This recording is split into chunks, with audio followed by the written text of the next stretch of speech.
you bring that report for you? I got it. Okay. I did. Very good. Okay, good job. You said that you'd sent it via email. I picked it up Okay. and looked at it. I have a copy of this presentation too.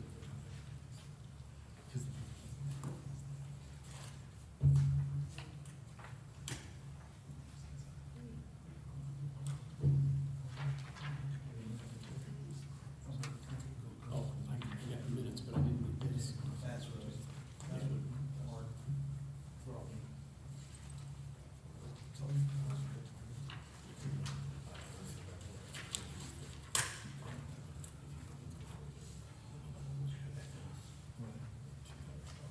Welcome, everyone, for Warsaw Traffic Safety Commission meeting for July period.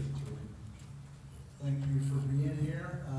Let's start off by approving the minutes from the last meeting, June 3rd. Everybody can take a look at it, please. Just review and let me know if you can approve it, if any changes need to be made.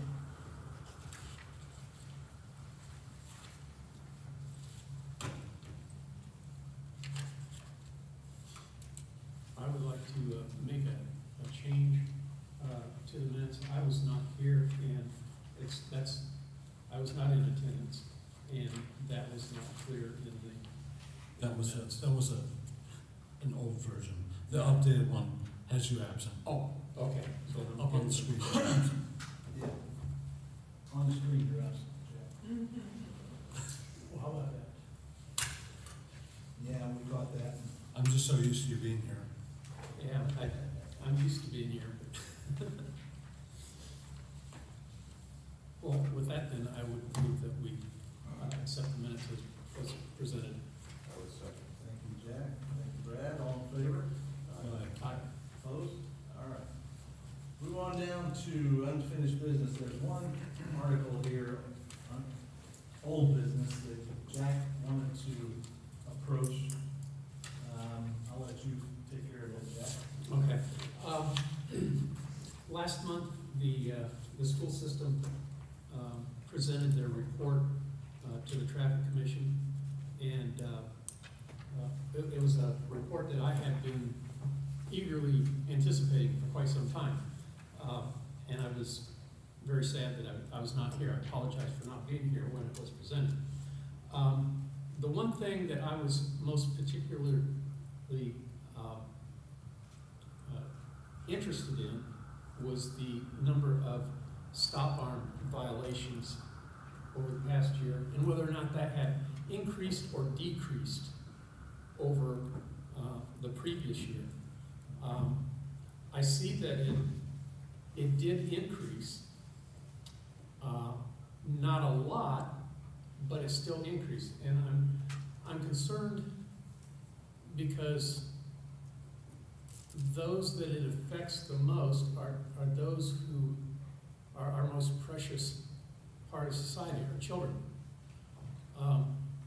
We know that a number of years ago, down around the Rochester School District, of someone who violated that stop arm, violated the stop arm, and I believe they ended up with 3 deaths of children, which I think got everybody's antenna up, and rightly so.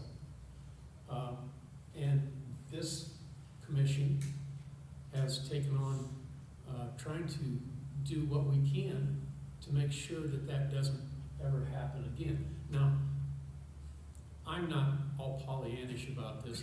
I know you're not going to be able to stop every person from going around a school bus when the stop arm is out. It does happen. But I wonder if there isn't something else that we can do, either as a commission or as a society, to at least make those numbers start going in the right direction. Start lowering them. I've had a couple of ideas. I've floated them with some of you on the board. But I wanted to wait until we came out with facts and figures before I started to push this a little bit harder. I don't know if it's something that we can do, or if there's something that we can propose, maybe an ordinance that would make fines much greater.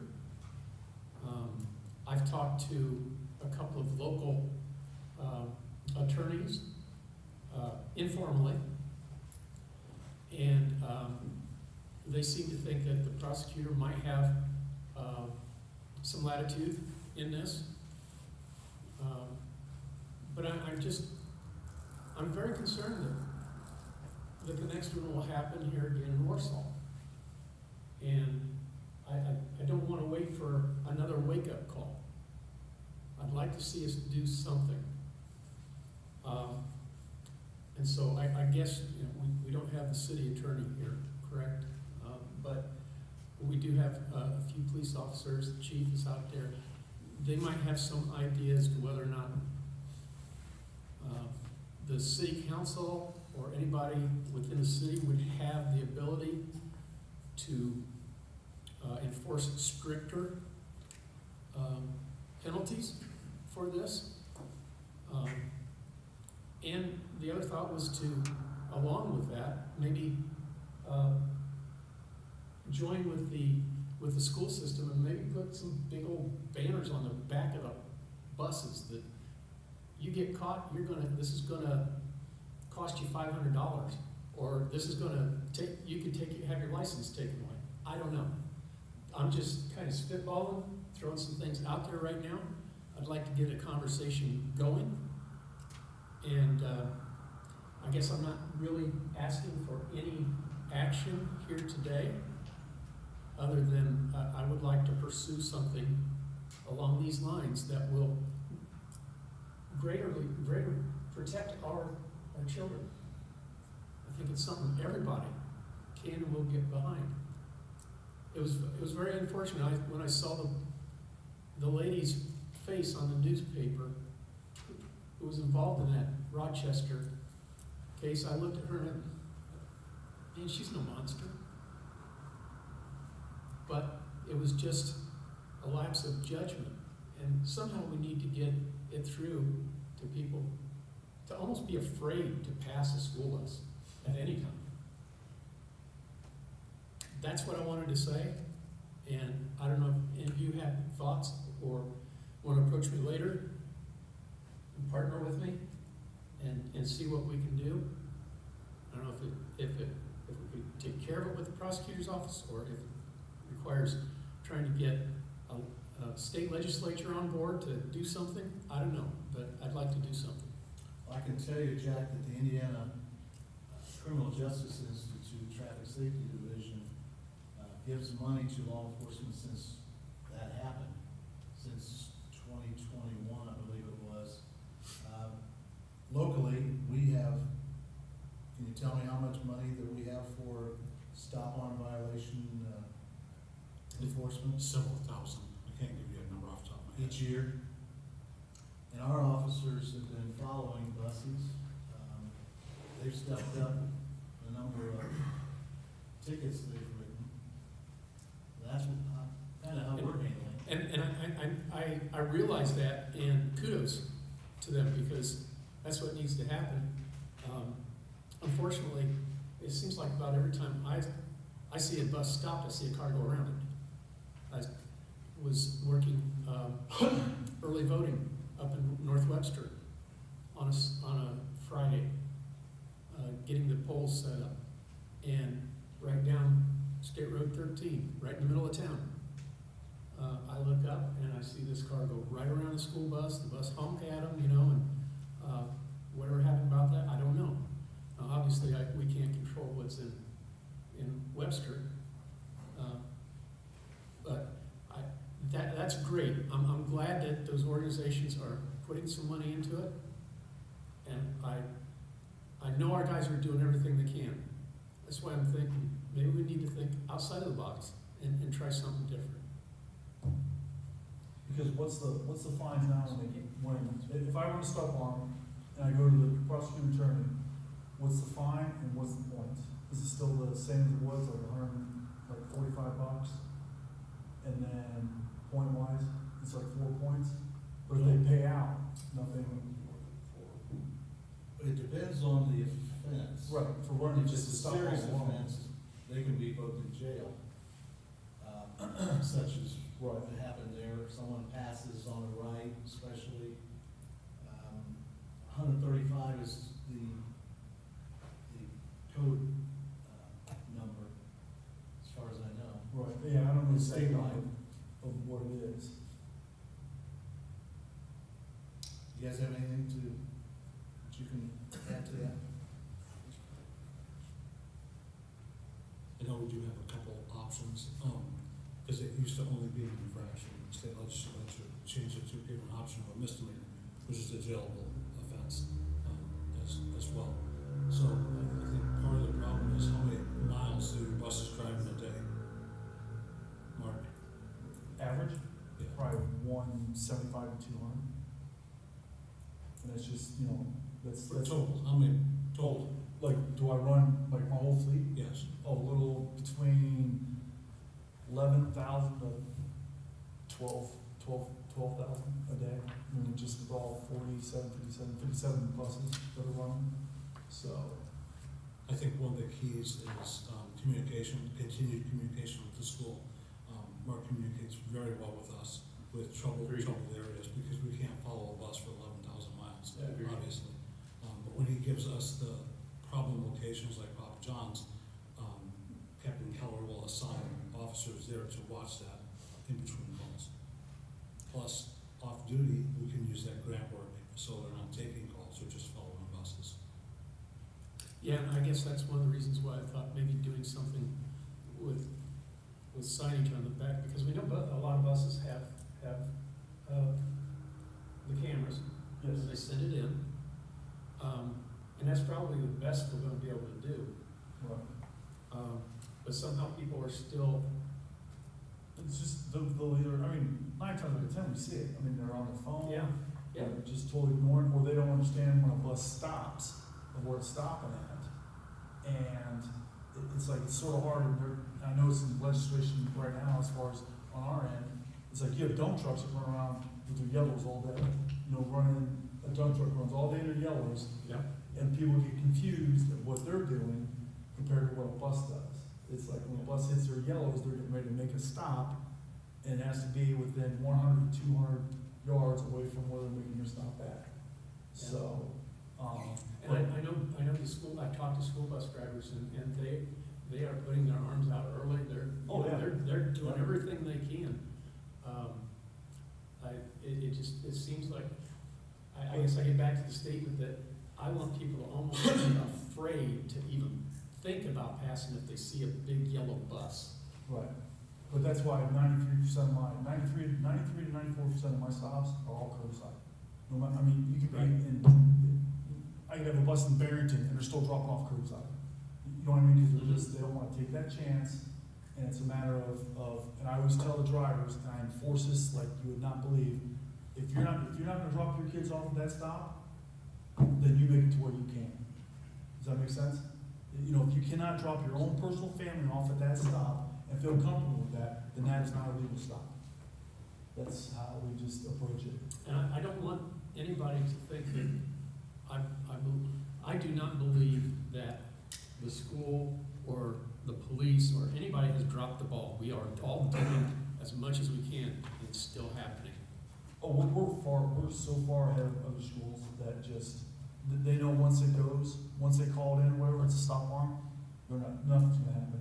But with us. Well, if they wanna deal with it that way, that's fine. I Yeah, don't exactly. think we need to deal with it that way. Yeah, exactly, and we don't, but before I was assigned this duty, this position, that wasn't there, and we just all of us together, is just, the sheriff's department, the city, Winona Lake, all that, we're all on the same sheet of music as far as what we need to do and what it involves. And I'll get texts from patrolmen in the morning, hey, I'm following this bus, I'm following this bus, I'm following that bus.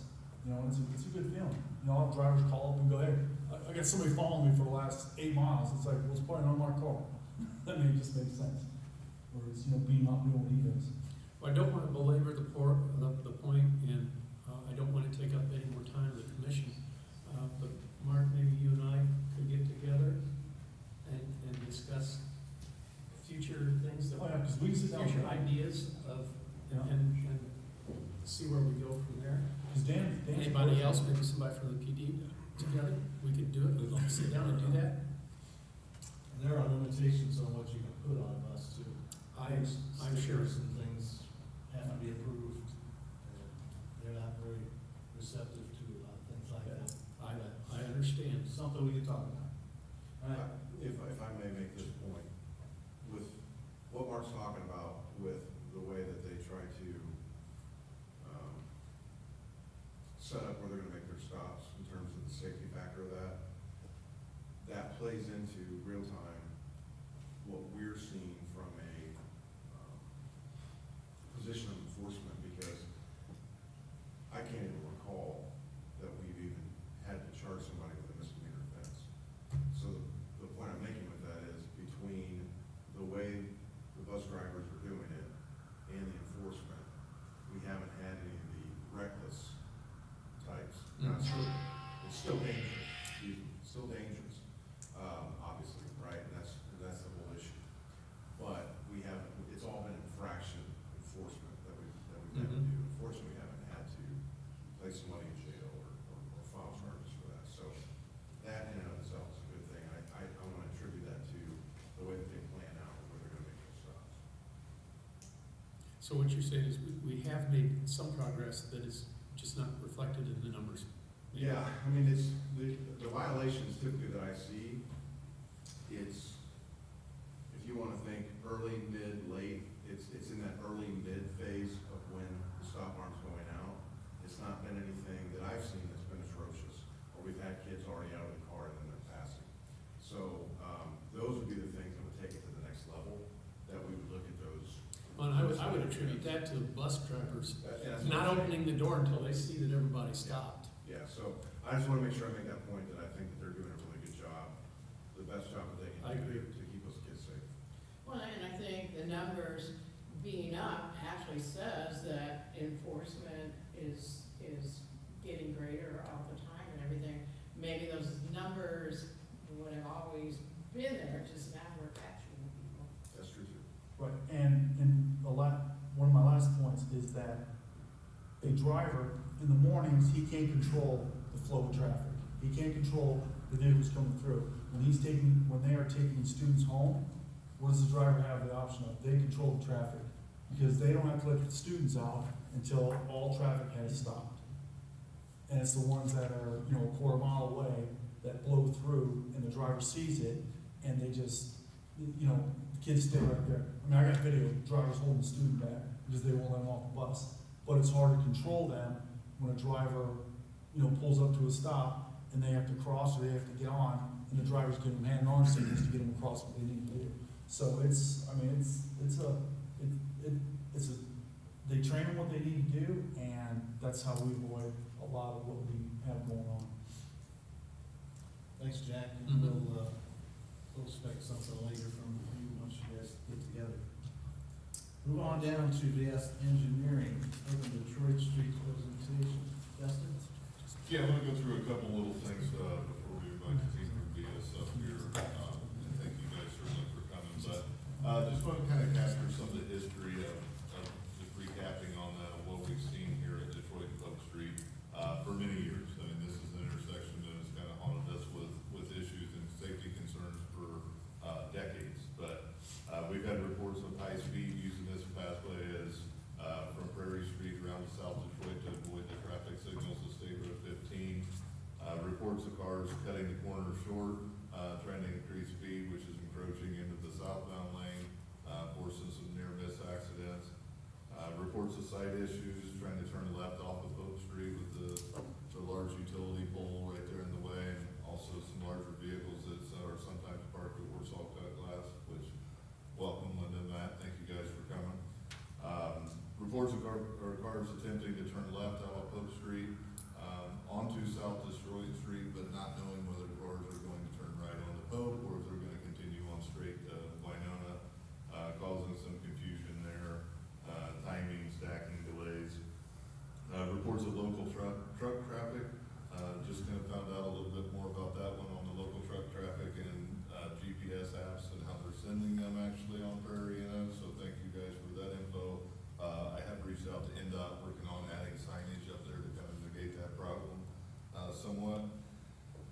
then just, the overall, the very high traffic volumes, early in the morning and mid-afternoon. You know, a lot of times that's associated with the school times, of start times and let out times there. But many near miss accidents, and although the traffic, crash data fortunately does not show, that significant number, I think there was some, a lot of people, that's just an awareness issue there, but, again, like Jack alluded to before, of why we do have crash data that is supporting that, we don't want to get to that point, so. You know, those issues kept coming before the Traffic Safety Commission. So last fall, we, after analyzing internally that concern that, you know, had existed for decades and continues to increase, we did reach out to VS Engineering and asked them to perform a traffic study, to kind of identify the functionality grade of the intersection, traffic patterns and flows, where was traffic heading, and then also what some options we could consider. So we looked through those, after they provided that information, that data, we looked through all that, and then ended up further asking them to come up with a short-term, you know, option, that would, you know, address the majority of the safety concerns and functionality improvements, knowing that it may not solve everything. But then also look at some long-term, items to be considered, so, that kind of being said, I'll welcome VS Engineering to come up. We have Chris Wagner and Josh Borland to introduce themselves and present to us. Thank you, Dustin. Thank you, Commission. My name is Chris Wagner. I'm the Hangar and Transportation Director for VS Engineering, and with me is Josh Corwin, who's the project manager, and we're presenting this. He's been the one doing all the analysis for this intersection. Josh?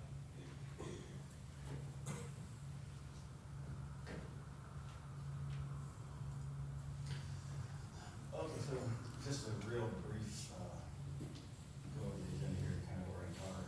So what we did first was look at the existing conditions, and identified, what the concerns were. So we'll go over those, and then we looked at 6 different alternative, options to try and address those, concerns. And then, as Dustin noted, we identified the best short-term improvement and the best long-term improvement. And then finally, we'll discuss the, estimated costs for these options. So this map shows, kind of highlights the concerns and some of the constraints, at the intersection. Again, Dustin kind of highlighted these, but, primarily it was a lot of cut-through traffic that was really a way to prevent that. There was an issue with sight distance at the intersection, so when you're the westbound traffic trying to look south and see oncoming traffic, there's an issue with sight distance there. And also, as Dustin noted, that's a very high, volume of traffic at certain points of the day where the intersection itself is just not functioning at a high level of service.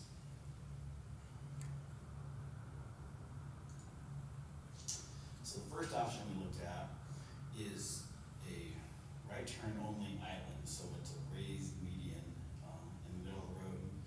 And it's a little hard to make out, but the image shows that it prevents traffic from going northbound traffic from going straight through the intersection. It forces them to turn right, and the westbound traffic has to turn north, and then the southbound traffic has to continue south. And so with this, option, it does eliminate the sight distance issue, because that was for the westbound traffic trying to see the northbound traffic. And so since the northbound traffic now has to turn right, it eliminates that issue. And it does prevent the cut-through traffic, northbound, but it doesn't do anything for the southbound traffic.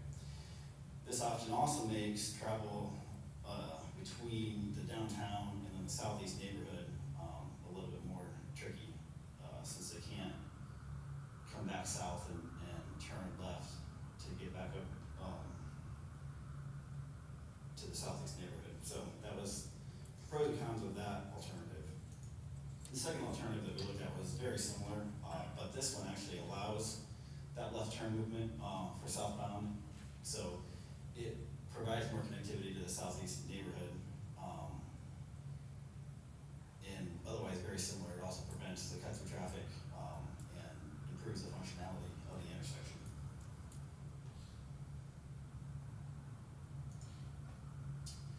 The third option we looked at was putting a roundabout at the intersection.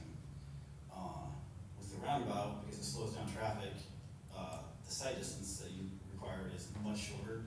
And so by putting in the roundabout there, it actually eliminates the sight distance concern. It also increases the functionality. The capacity of a roundabout is much higher than a standard stop controlled intersection.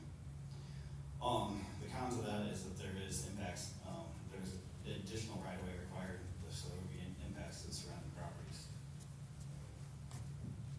And I would also note that on this one, so not only did we look at the intersection here, but we also looked at this intersection, because there are capacity issues here as well. So this option, as well as options we looked at previously, they only address capacity issues here and not over here.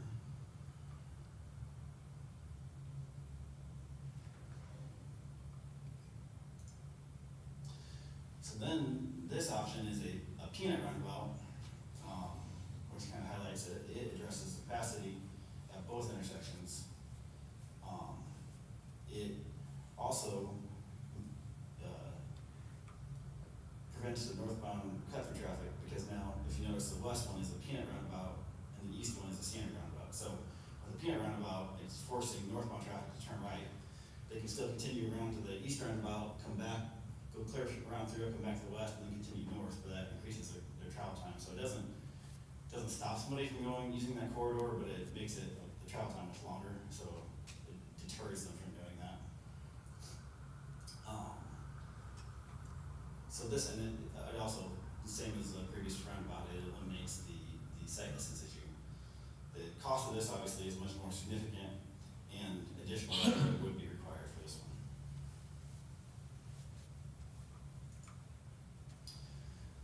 This option then was kind of a low impact option, where we looked at pretty much maintaining the existing traffic patterns, potentially adding a stop sign at the corner down there,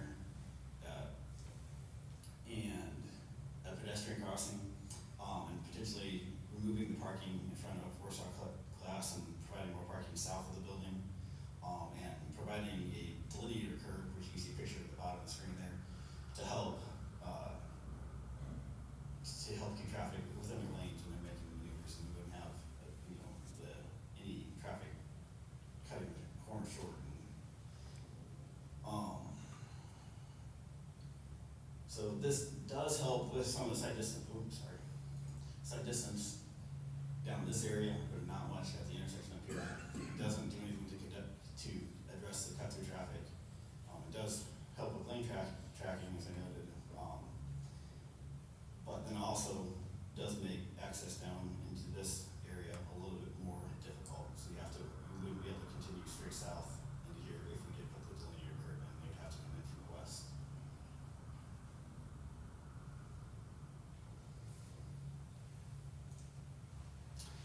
And then the final alternative we looked at was just adding additional stop signs to make it an all-way stop control. So this does help to address the sight distance issue, as all vehicles are supposed to be stopping. As we all know, when you pull up the stop sign, you want to make sure the other cars are stopping, and it's, again, you're going to have a difficult time ensuring that with the sight distance issues that are out there. But it being a stop control intersection, it is safer for pedestrians.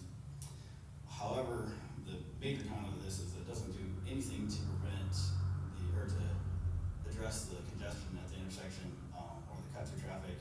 It actually makes the congestion at the intersection much worse. So that with this, it actually lowers the level of service to F for the intersection. So those were the different alternatives that we looked at. From that, using the criteria that we looked at, the safety of the intersection, the cost of the improvement, preventing the cut-through traffic, and the sight distance issue, we identified the best alternative that addressed for short-term implementation and the one for long-term. The one we identified for short-term is the right-turn median island that allows the left-turn traffic. If you look at the table up in the right-hand corner there, you can see that it identifies the level of service and the level of service currently at Pope and Detroit, we looked at 5 intersections when we were doing these, all the surrounding intersections, but if you look at the right column of Pope and Detroit, you see the existing is F, and this raises it to a level of C. So, and the way level of service works, it's similar to like grades in school, but not exactly. It's graded A through F, and it's based on the delay a driver experiences when they approach the intersection. So it's an average delay for a driver. And while you would think A is the best, I mean, it is the best, a lot of times that is beyond what's necessary. People, you know, the average driver is usually okay, acceptable with level of service B or C. And so a lot of times level of service A, if it costs a lot more and doesn't add additional safety, then the level of service A is not necessarily the desirable level that you're trying to design to.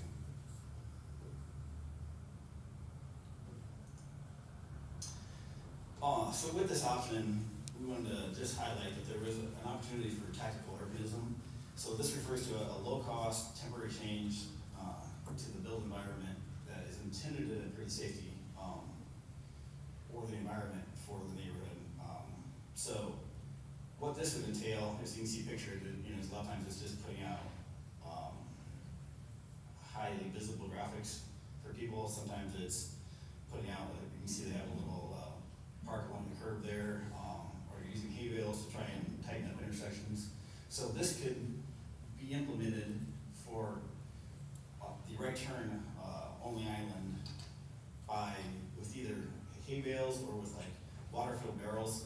So we can put those out there in the same configuration as the median island, and give people an opportunity to try it out, you know, turn movements, all that kind of stuff. So this is just an option that can be looked at. We just wanted to highlight that as part of this, but it fits well with the nature of the project, so we just wanted to highlight that.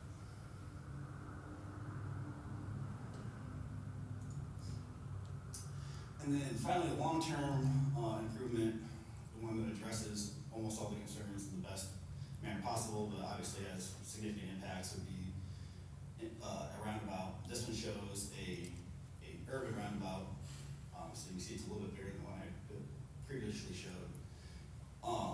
So it, as you can see in the graphic, it also provides a level of service B. So it's a good level of service, addresses all the safety issues, the cut-through traffic. But again, this one, the impacts we'll look at in a second are going to be more significant. This is a full-scale, like I said, urban roundabout. There is the option of the mini roundabout. The difference with this one, if you can see in the picture at the bottom, the median in the middle is not raised. So it allows trucks to go over the median. I mean, it is raised slightly, but not a full curve exposure. So it allows trucks to use that to navigate the intersection, but deters vehicles, or pedestrian vehicles, cars and trucks from going straight through the intersection. So it operates the same way, it just allows the trucks to maneuver the intersection. Again, this one provides a level of service speed. It has less impacts and less costs than the full-scale roundabout. So briefly then we'll highlight the costs. The detailed costs are below, but we look at the table at the top. So it breaks out the construction cost and the right-of-way acquisition cost. You can see with the single lane roundabout, they're both significant, 1.7 million, 1.3 million for a total cost of 3 million. The mini roundabout is cheaper, 900,000 and 250,000 for a total of 1.15 million. The right turn only median, so just the installation of the median, doing the minimum that we need to get it installed, the cost would be 160,000. While we're out there, it would make sense. I mean, the city is regularly doing regular pavement maintenance, milling and overlaying the roads. So it makes sense to do that area as well while they're out there. So the cost of the median plus the regular maintenance, milling and overlaying the intersection area would be 300,000.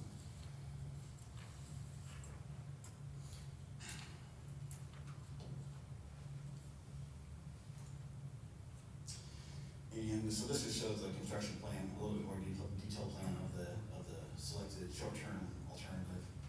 But with that, that's the end of the presentation, but we can certainly answer any questions. Board members, do you have any questions? Can you go back to the roundhouse railroad tracks, the round, where it's showed,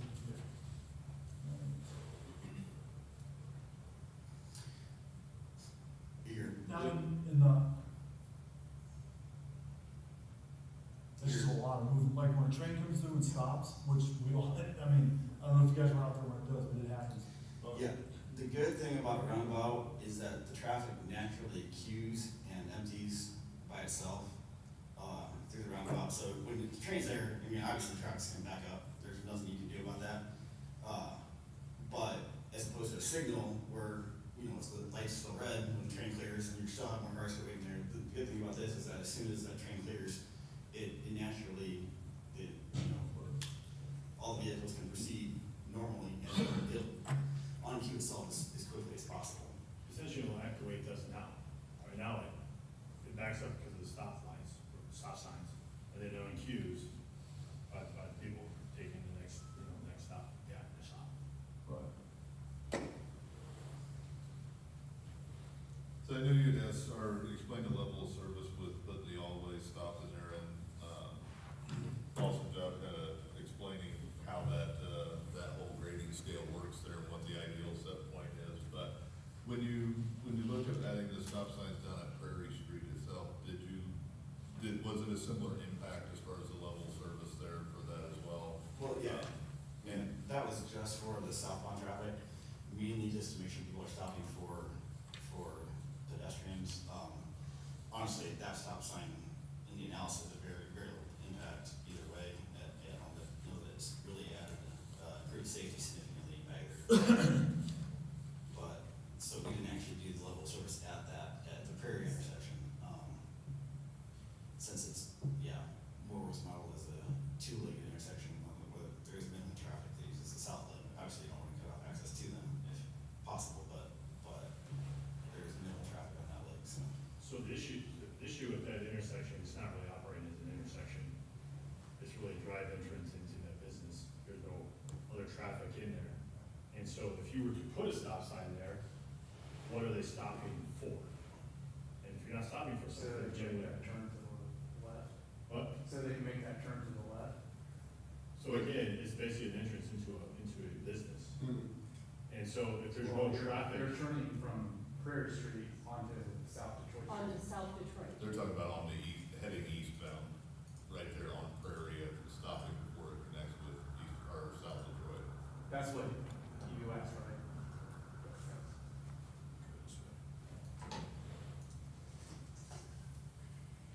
so you're referring to right here. If they put a stop sign Right here. there. Right. Correct. My statement is, there's no traffic over here. This That's- isn't really, That's untrue. okay, We have customers pulling out of our driveway. There's a stop sign there on South Detroit. You have the RMC trucks pulling out of there. There's, I believe, a couple businesses. The old Taylor machine, The yeah. old machine place Okay. now. but again, this is still really operating more as an approach, driveway approach for these businesses, is not a through road to anywhere. So there's very, very, in the grand scheme of things, traffic at that intersection. So for- what does that, if you were to put a stop sign on Prairie, what does that make the Pope and South Detroit intersection rating? Does that have any impact on that intersection? No, it has no impact on that. I can tell you it would. It would. Because people barrel around that corner and they're not. Understood, we understand that part, what we're getting at is, and that's what we had the other things to try to address the tracking of the vehicles. But if the built environment perception is that it is a turn lane, is a turn and not an intersection, we can put a stop sign there, it doesn't mean that it's gonna be utilized by the drivers. The built environment is telling you one thing, the stop sign is telling you a different thing. Okay, I have a question. If you go to the RTO option, how is that going to impact the next intersection up which is going to be, I believe, Winona in Detroit. Is that right? So,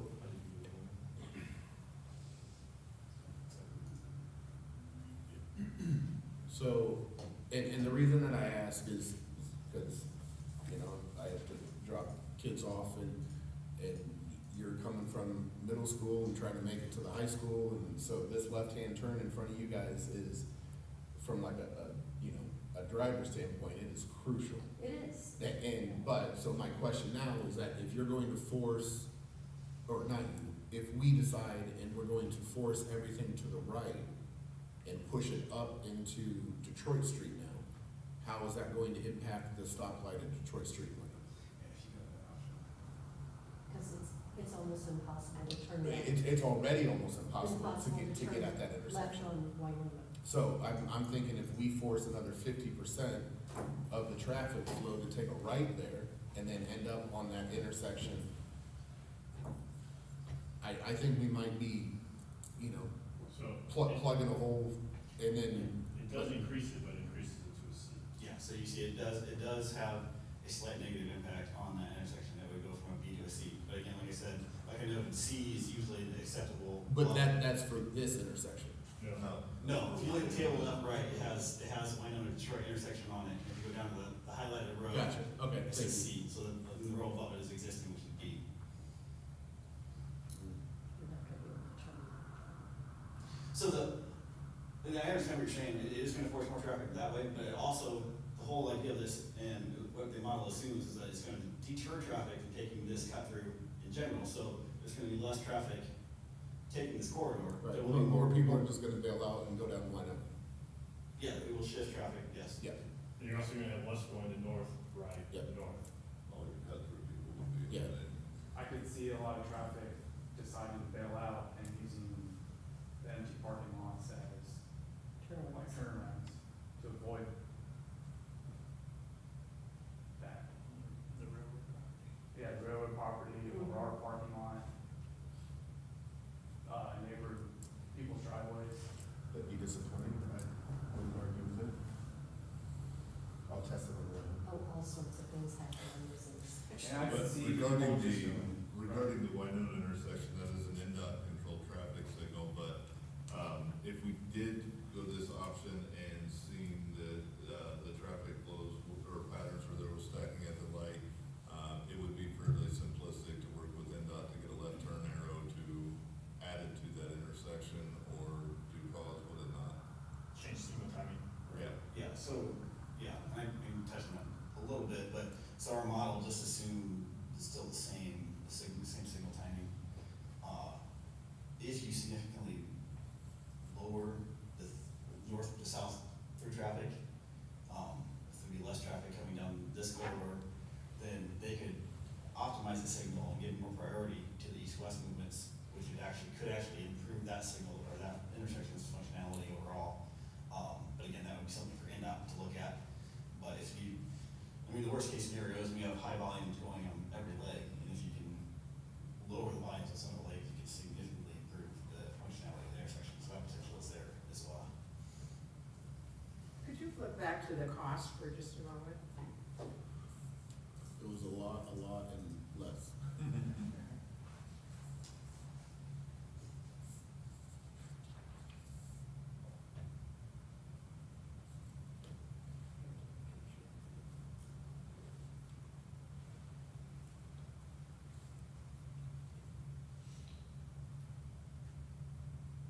I would think. Well, we work at Warsaw Glass, we're a 115-year-old business. We've seen that intersection become more of a problem. And,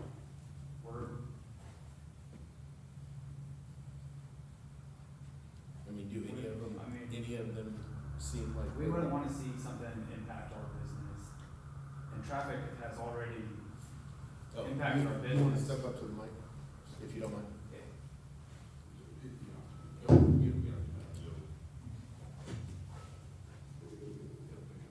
the traffic has increased there, so our customers going in and out of our parking lot have found it difficult with the influx of traffic we've seen that coming in from when we're at South Detroit, turning into a parking lot with cars coming from Prairie Street. So what we see is a lot of the problem is coming from Prairie Street with that roll of traffic instead of having a stop there to where you can alternate, it slows that traffic down, you can come around that corner, and you're at a lower rate of speed. So if you were to pull out on Pope, it'd probably lower the chance of a collision, because I guess there is close calls that are happening there. So, at Warsaw Glass, we'd love to see a stop sign on Prairie. Or a way to get the traffic local, because over half the traffic that is coming from Prairie Street going north and coming south going around to Prairie is all 15 traffic. And there are semis. A semi just, Rob Barker was trying to get through on a fire truck on Friday. And the semi was trying to pull onto Prairie from South Detroit. And Rob was like, he beeping his horn, he was trying to get through, he can't get through because semis use that a lot. And it is a shortcut for 15. It's not local anymore. So Well, if you can and- kind of figure out more of a way to localize it, then your traffic is still heavy, but it's very manageable. Well, and Linda, I think that's what we're trying to address with this right turn only, because it eliminates that cut-through traffic. Right. There is no reason for them to cut through on Prairie Street to avoid when they're gonna have to go on further east to go north. So that does control that help for that traffic. Right? But I'm just kind of worried about our parking lot, and we discussed that I'd love to put up a ramp in our entryway. Right. So keep the So first that would push two back cars. parking spots, keep them open so people could see around it better. If anybody wants to take that pole down, go for it. Because the lines are dragging and it's kind of dangerous anyway. But I'm just worried with any of these that you're going to have to put on so many pylons that people aren't going to be able to utilize their parking lot. And we need at least like 4 or 5 spaces to stay in business. You know, we've had it for 46 years and it's going into the next generation. And it would be I'll really probably work sad. there the rest of my life. Yeah, God willing. if the traffic, You know, so this directly impacts the way that we get to work, how our customers come to our shop, how the neighborhood operates too, other people that own houses there. It just seems like this prioritizes more like the flow of traffic than the businesses and the homeowners in that area. Do you see the RTO as impacting this, like impeding traffic getting to? Right now, Well, no, with the RTO option, I would, you know, it would cause, Please step up. Thank you. yeah, I mean, people will come from, Pope Street to turn left to go into Warsaw Glass. See that, I mean, So if you're, yeah, so theoretically, if you're coming from the south, you would have to go up to one and then come down. That would be the first impact. If you're coming from the east, you could get on one and then come down knowing that you had to make that. If you're coming from the west, you would not be impacted, the west or the south, north would not be impacted. So the only impact in getting to your business would be if you're coming from the south. You have to go further north to come back south. And I'm just quantifying in my head what the impact is. I'm trying to map it out. And once these changes are made, people will adjust. City will adjust. Maybe we can put a local traffic only sign on Prairie going east. So one of the elements we presented, and it really applies, would work for this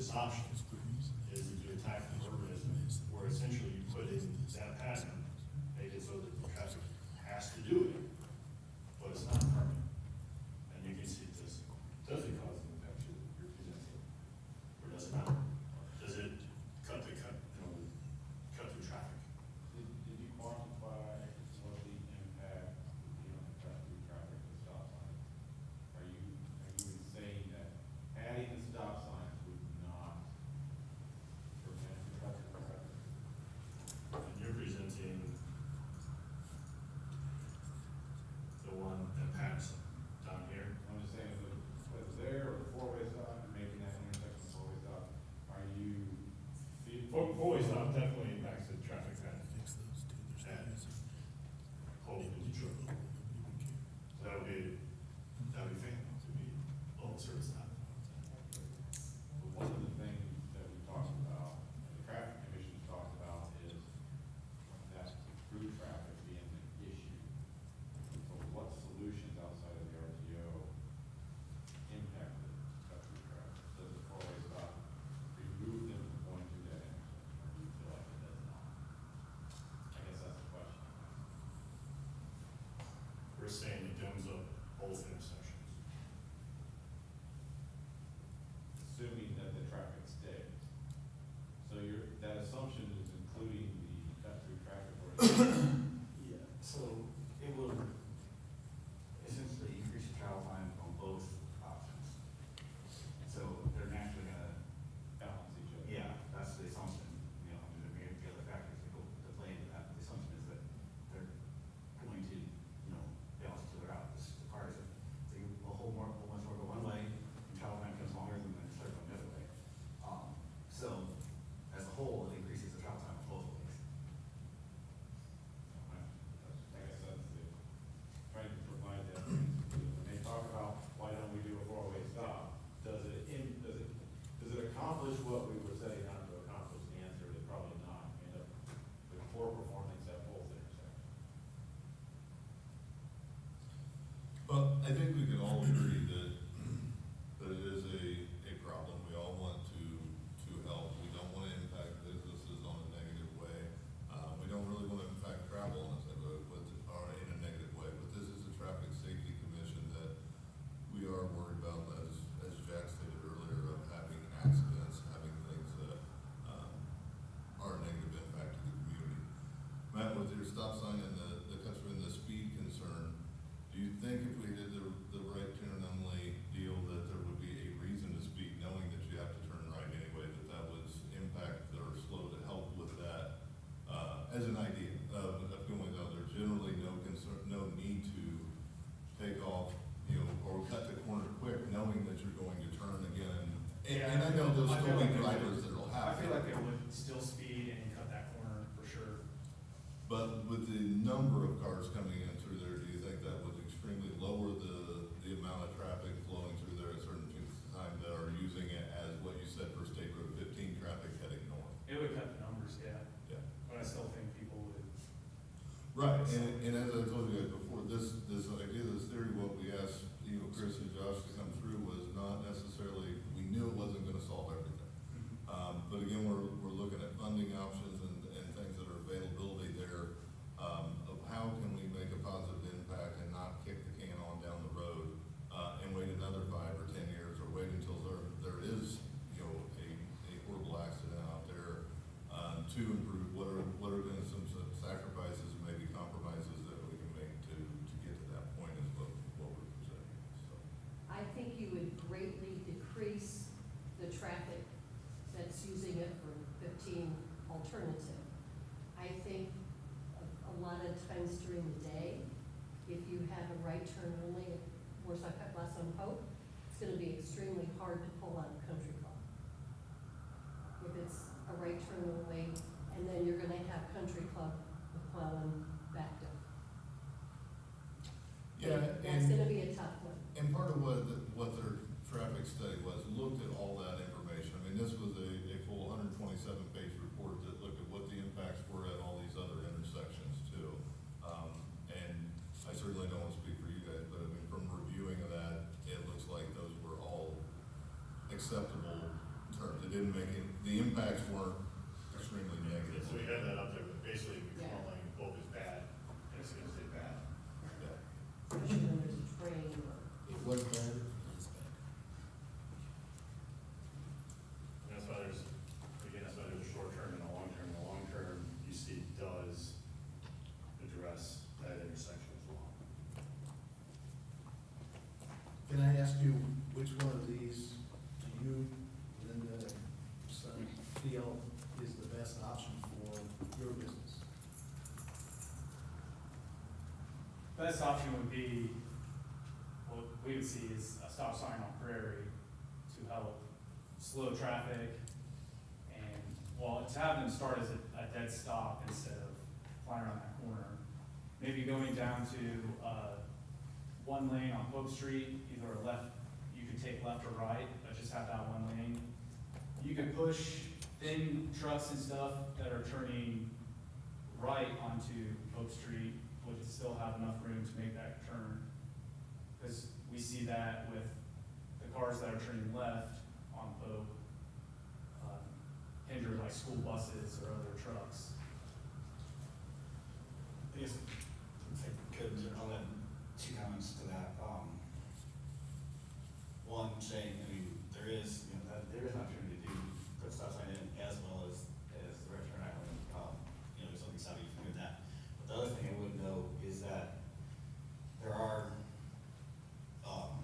nationwide standards that when you look at putting a stop sign, the warrants to, whether a stop sign is actually warranted or not. And the reason there is that is because a lot of times, if there is a stop sign there that isn't warranted, people say, what is the purpose of this? And a lot of drivers that just blow through it, they don't pay attention to it because they don't see the purpose of it. Which in turn actually can make the intersection less safe. Not saying, so without giving full warrant analysis, I couldn't say one way or the other. I'm just highlighting that for, the sake of the conversation. And then I commute to work, is there any plan for like pedestrian infrastructure with these lanes? I like the idea, but I think maybe we should go one step at a time. But before we put walkers, we should make sure we don't have crazy drivers. But I like the idea, Okay. and I think the board would agree, but Well, I mean, like crosswalks, Sure. an intersection. Cause a lot of that traffic is driving through a neighborhood. I mean, you got homeowners there, the guy across the road walks to go get groceries. I mean, I see him stand out there and he's waiting for traffic to clear. Running. He's been out there for about 10 minutes trying to get through. And I think if we were able to slow the traffic or that area, pedestrian environment would become naturally a lot easier to Facilitate. yeah. I do have a question. Looking at MBTCD standards, would that fall into putting a stop sign in Prairie, Detroit? With the crash data? Was that, are you asking if the warrants are met for that stop sign? Is that what you're asking, is the warrant met for a stop sign? Yes. At Open Detroit? No, at Prairie. At Prairie, yeah, so at Prairie, we did not check the warrant, that's what I was noting, there are warrants for those, we did not check the warrant at Prairie.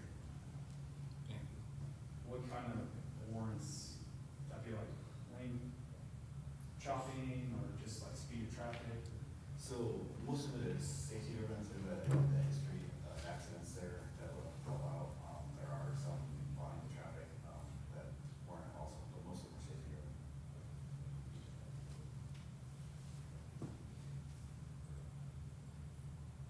Can I ask what makes the short-term option short-term?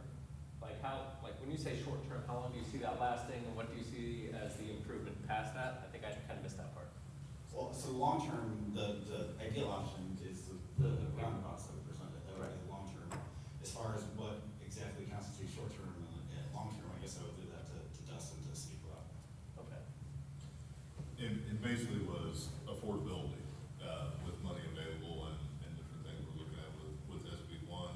There was a gas tax holiday, luckily the governor's, made plans to, back pay that money that could be lost in that, but affordability is the bottom line. I mean, in the end of the day, that's the driving factor in most projects that the city does or any government does actually is what funding is available. So, that's what we wanted, something that was affordability that could address most of those, concerns, knowing that there was still gonna be some hiccups and some things that were, maybe even unattractive with it, but address the major concerns and what was available. So, no, that was kind of.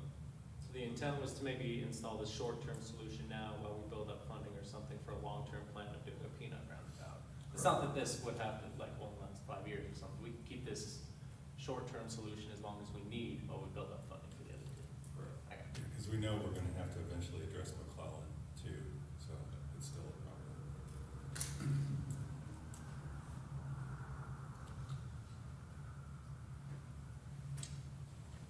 Mike, you have a question? As you all know, I've been involved in this project for years, and I've lived in this, with this intersection even longer. I've grown up on the south side of town, I still live on the south side of town. I've spoken with almost all of you, the engineers, Jeremy, and conclusion that I'm kind of coming to is that the best long-term alternative at that intersection would be to put in a traffic circle or a mini roundabout, whatever you want to call it, that will allow people to go the directions that they want to go. It will allow me, coming from the east, to go home on the south side. It's not going to force me up to Winona Avenue where I have to get on State Road 15, drive 3 blocks, and then get on State Road 15 again and head south. That road, if I do that, I'm adding to that traffic at that intersection at 15. That road stacks now. If any of you have driven through it, I know you have, Jack. I've seen cars turning, making that dogleg turn headed south, and they get in the intersection and they're stuck. So it stacks there because of the light at 15 Prairie. So I don't think stacking, you could use that as an argument to not put some simple stop signs there. I think the long-term solution, like I said, is to put a roundabout, but until we can afford that, and according to my sources, we're probably looking at 2 years. So I think I would probably recommend or urge to you to either do nothing or the least expensive thing. We've lived with it in this community for all these years. I've lived with it for, I don't want to say how long, a long time. What's another 2 years at this point? And if you disagree with me, please let me know. If I'm missing something, please let me know. I know we have to do something, but I would urge you to look long-term and do it right. Well, and I will respond, Mike, because I know you and I have had, We have. many, many conversations out of this. And one of those things, part of talking about the stacking on there, Josh, alluded to it earlier, is that's one of those things that, if we do go this route, work's not done just yet. We may have to still work with NDOT. They can retime that traffic signal like he was stating for the east and west where there is not stacking, that they can, look at that issue. Of course, that'll be an NDOT, thing, but they'll be able to look at that and help out with that situation. As far as the not do anything, that's why it kept coming up, and that's why we got to this I point. know, it's And a that's a problem. hard pill to swallow. Just I to agree. keep kicking that can down the road. And then to hit on the last point, we were talking about the pavement preservation aspect and the cheapest thing. If you've been out there, the pace ratings on those roads are to the point where they are in the focus, which is again what brought this to the forefront, where they need to be addressed anyway.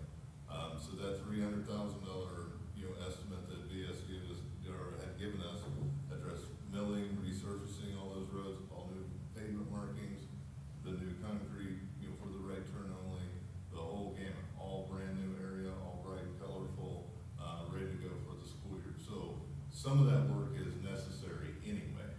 So that $300,000 spending is not a total $300,000 for this project. It's actually adding about $100,000 for this project to get all these steps in place, and maybe not even that much. The rest of it is actually gonna be needed, necessary road work that we're automatically doing. So if we put that money in, Dustin, and then in 2 years we can fund a roundabout there, would we end up tearing some of that $150,000 out of that 300 that we just put in? The only part, we would maybe right there where the roundabout's going in that circle, there would be no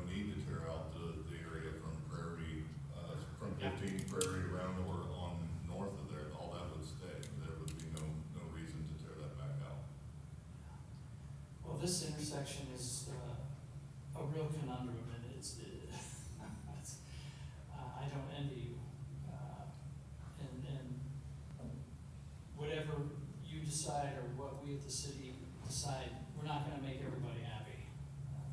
But it is a problem, I'd like to see something done. I'm just offering one man's opinion, having lived there, so, thank you. No, I greatly appreciate it. Thanks, Mike. Thanks, Mike. Any other comments? Questions? Well, nothing's gonna happen right away, but, we'll be visiting it again. Will we be talking about next month, Dustin, or do you want? Yeah, I mean, I would urge the board, I mean, I'd encourage, we have, two members of the media here, obviously encourage some civic, feedback, some legitimate concerns, maybe not just the rants about how this is gonna impact my daily drive type scenario, but, just some real feedback. Feel free to reach out to any of us on the board, council members. My email is publicworks@warsaw.in.gov. Encourage any kind of feedback or something there to let us know. Again, we want to improve the safety of the community, but we also want to be cognizant of the impacts to residents, businesses, pedestrians, even schools. We're meeting with the schools tomorrow to go over, so not really asking for any kind of consideration or any kind of vote at this time, but just look to move forward with our next meeting on discussing it further after we receive some feedback and some impact analysis and had a chance to really kind of absorb all the information that we're seeing, so. Do you anticipate this on the August agenda or September, or? Yeah, I think we can put it on the August agenda. There may be some more, some public outreach concerns and stuff that come up that we can address or we can discuss a little bit further.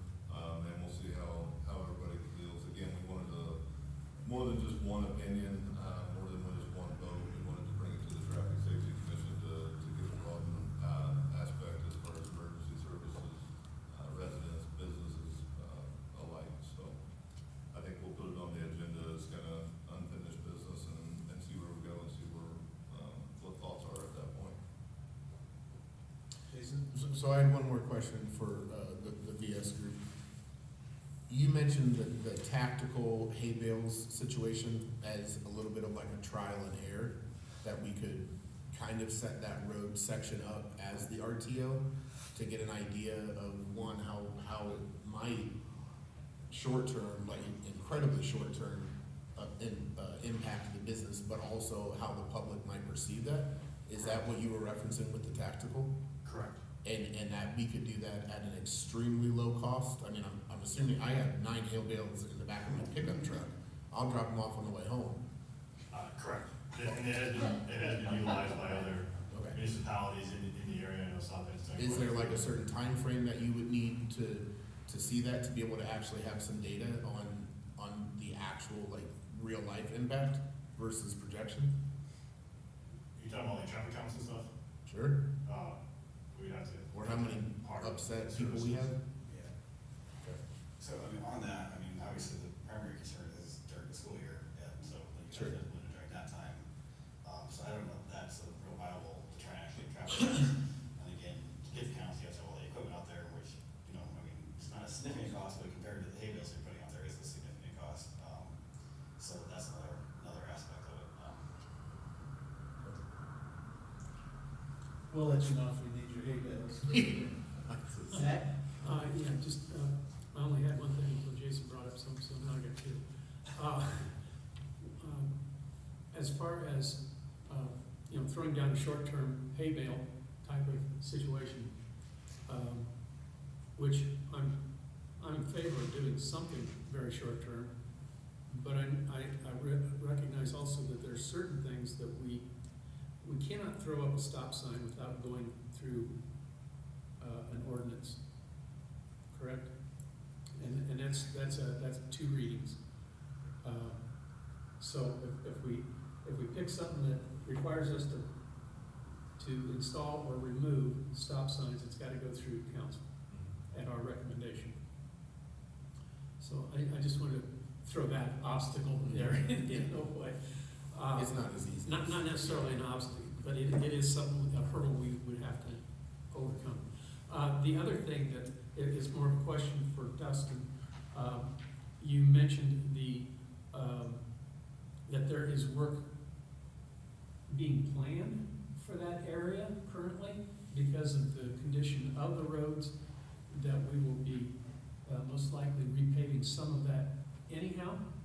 Are we on kind of a deadline with that as far as our decision goes, or can we push it off until we get potholes so bad that we got, I mean, what is the time frame for something like Well, that? obviously, we don't want it to get to that point. Right. So we're looking to make a decision. Obviously, the schedule of that construction or that preventative maintenance would ultimately tie right into what we decide to do here. Any idea what it roughly is? Roughly as far as the timeline, I mean, that'll depend, we have a few more meetings to go through, but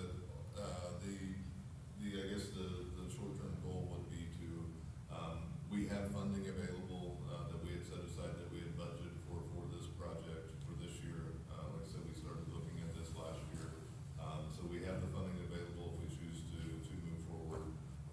So that project would ideally be put out to bid later this fall, with a construction timeline of towards the end of May and August, right there, while school is out for summer next year, as far as Okay, construction. so one way or another, probably within the next year, that area is going to be redone.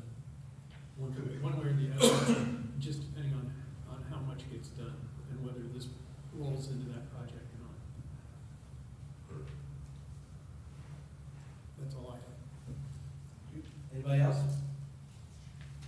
Gentlemen, we appreciate you Josh, coming Chris, in. thank you very much, yes. Been very helpful, and I'm sure we'll be seeing you again. We'll, any other committee of, planning updates? Nothing? Other matters might come before the board. So we have our next meeting scheduled for August 5th, 1 o'clock. We will be here again unless we hear otherwise. I'll entertain a motion to adjourn. Okay, that's, I'll second it then to everybody. okay, everybody. All in favor? Say aye. Aye, adjourn. Thank you, everyone, for being here. We appreciate your input.